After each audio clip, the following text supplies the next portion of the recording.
Hi boys and girls, it's Miss Reynolds with B.O.R.E.D. Today we have a oldie but goodie. We have Casper the Friendly Ghost in Ghostland.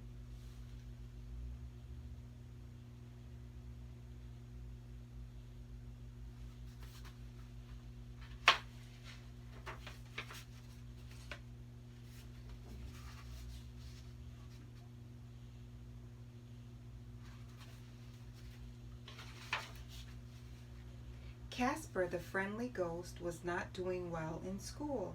Instead of learning how to scare people as he should have been doing, he sat and read fairy tales and daydreamed about how to make friends.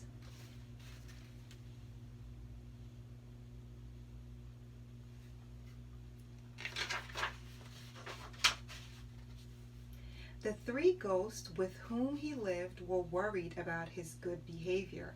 He was no help at all around the house. He was always oiling squeaky door hinges, polishing windows, or sweeping away cobwebs. How can any ghost haunt a tidy house? They wanted to know. Worst of all, Casper would never join the other ghosts on scare raids. It is very mean to want to scare people, Casper would say. You should try to help people and make friends. But the other ghost would just laugh at him and go out scaring people anyway.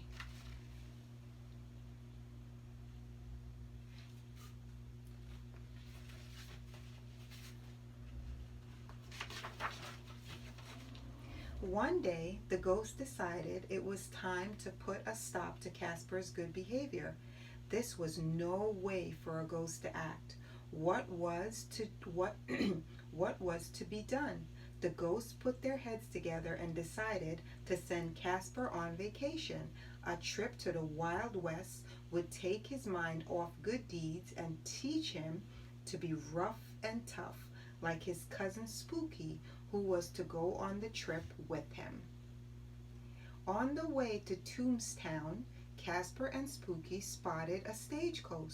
Spooky immediately set a bad example for Casper by scaring all the passengers and the driver.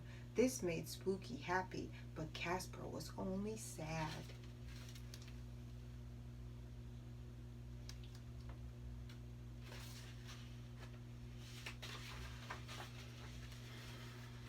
They arrived in town just in time to see Bad Bart, the bully, throw the sheriff into a watering throw. As the sheriff struggled to get out, the outlaw laughed loudly. While the townspeople watched, Casper and Spooky wandered down the street. Casper said to himself, "The Wild West is even more unfriendly than home." They're not all unfriendly," said the voice behind them, "just scared."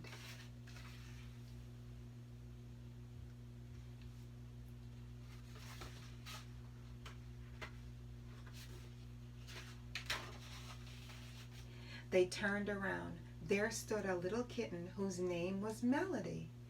"Why are they scared?" Casper asked her. Are there bad ghosts out here too?" "No," she answered. "It's the rustlers. They've taken over the town." "Can the townspeople do anything?" asked Casper. Then he added, "I wish I could help." "So do I," replied Melanie. "Maybe we can. There's going to be a roundup tomorrow. The ranchers are trying to get all of their horses together to keep the rustlers from stealing them. They can watch them better if they are all together." "Good," said Casper. "Let's help them."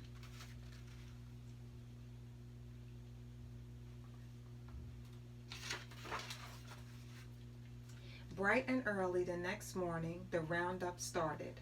The cowboys from all the ranches herded their horses together. As they approached the main corral, Casper tried to help by running to open the gate. But it might have been better if Casper had not tried to help at all. "A ghost?" the cowboys shouted. At this, the horses broke away and stampeded across the plain. The cowboys scampered in all directions.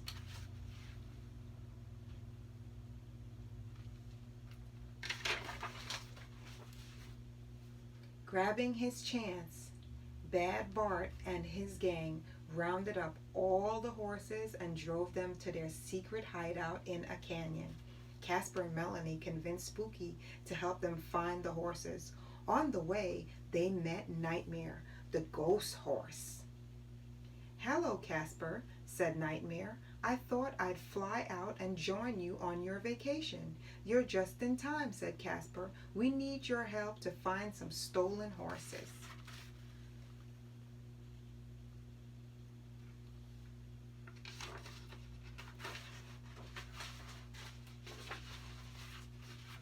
Finally, they discovered the canyon. Casper told his friends of his plan. "Nightmare," he said, "you will lead the horses to safety while Spooky and I catch the attention of the rustlers." Casper drifted over to the boulder behind the outlaw campfire. "I am I I am your conscience," he moaned in a low, low voice. "I am your conscience. You are bad. You should not steal." At this, the bandit trembled and shook. They never noticed that the horses they had stolen were trotting quietly out of the canyon.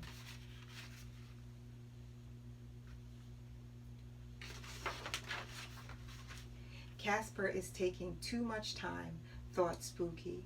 "I'd fix the outlaws." With that he made himself visible and screamed, "Boo! Boo!"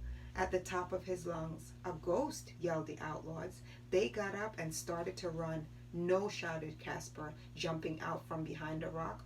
"We won't hurt you." But the rustlers had already fled.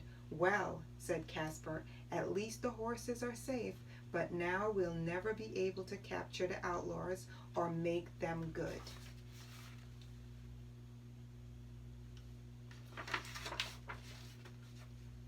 When Casper, Melanie, and Spooky and Nightmare reached the town, however, they were in for a surprise. The rustlers had already been there, demanded that the sheriff lock them up in jail to protect them from the ghost. When Melanie explained that the townspeople to the townspeople that Casper was really a friendly ghost and had brought back their horses, they immediately made him an honorary deputy sheriff and gave him a bright shiny badge to wear on his chest. The end, boys and girls, of Casper, the Friendly Ghost in Ghostland. Now, boys and girls, I chose this book because I was feeling in a very ghostly mood. Boo, boo. And also because I know that some of you are familiar, or your parents or your family might be familiar with Ghostbusters, the original Ghostbusters with these guys in it. I know now we have a Ghostbusters with all the girls in it, but originally when I was growing up, it was these guys that were in the Ghostbusters. So I wanted to bring you Ghost and Ghost on kind of a ghostly Friday. It's not Friday the 13th or anything like that, but I figured, hey, I would bring this to you, show this off. What do you think? It's actually Friday the 14th. See that? One day off. Now, boys and girls, it has been my pleasure to bring this story to you. It is Miss Reynolds with B.O.R.E.D, Better Off Reading Every Day. And as you can see, Casper, he was a friendly ghost. So just because they say you should be one way, you don't have to listen. He was supposed to be a scary ghost, but he turned out to be a friendly ghost. So you can make up your own mind and make up your decision on what it is that you really want to be and what it is that you really want to do. And go ahead and do it. So I hope I taught you a little something today. I put a little bit up here, I put a lot in here, and I gave you a chance to laugh a little bit. Because laughing is what we need to do. I mean, for no reason at all. I think you should just let out a big laugh, a little giggle, something. And for no reason at all, I think you should spread love every chance you get. Just spread it all around. Spread it all around. will see you soon. Happy Friday. Bye.